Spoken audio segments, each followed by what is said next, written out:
So anything that affects a motorcyclist, whether it's a occasional dirt bike rider, a street bike, racers, you name it, we try to make sure that if there's laws being considered or being written, that we have some input on them and make sure that they're not restrictive to the sport and enjoyment of motorcycling. Yeah. The first thing people think about when they think about ABATE of Maryland, if they heard about it, is we are the anti-helmet guys. We like to think of ourselves more of as a freedom of choice guys, and to give people the option to wear one or not. There really are only 19 states in the U.S., plus or minus, that currently require mandatory helmets for every rider. And the rest of them there's 2 or 3 states that have absolutely no requirements, and the rest are somewhere in between, whether it's up to a certain age limit they require them, or until you've had so many years of a motorcycle license. This year, for instance, in Maryland, motorcycle fatalities have been extremely high. And we've had a helmet law in Maryland since 1992. We like to think that education, whether it's through Motorcycle Safety Foundation classes or through the DMV or whatever, has a higher impact on whether you're going to be a safe rider than just wearing a helmet. Yeah. You know, through all the different age groups, I don't like to single any one particular out, but at some age groups think as long as they strap a helmet on their head, they're safe. Yeah. And that's just most certainly not the point. You really have to be aware of your surroundings, just like in the car. I mean, you have to look out for everything. There's a variety of reasons. Quite often, it's the same reasons that cars get in accidents. It's a driver being distracted by the radio, a telephone, or what have you.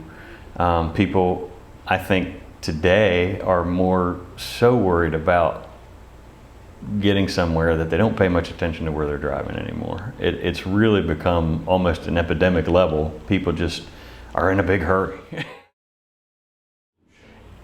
It can be annoying. There are a lot of groups of people that kind of embrace that annoying as a rider, because it's one of the things that we can immediately make noise besides a horn and make someone aware that we're beside them, behind them, you just cut me off, whatever. And it's you know, it's part of the allure of the Harley, I guess. For many years there have been stickers and patches and sayings, loud pipes save lives. And it's one more tool in the toolbox, I guess, if you want to put it that way, we can make you aware of, hey, you just cut us off, or you're getting ready to come into my lane or something. We really try to help in the communities that we're in. One example is every year we assist with it's called various different things, Motorcycle Operation Santa Claus, Bikers for Kids. It's a toy drive. And for our chapter, every year we pick an organization in one of the 4 counties that we represent, and we pick an organization and say, what children do you have, age ranges, and you know, male or female, what have you, and we try to customize our selection of toys. And a lot of times we also do household goods for the parents to try to help them out. And every year we're pretty impressed with our effort. It's a lot of work. We have a lot of people that come out and ride with us. It's sometimes not just our ABATE chapter. Sometimes the Gold Wing Road Riders come with us. There's a military vets chapter out of Salisbury that'll come up and ride with us.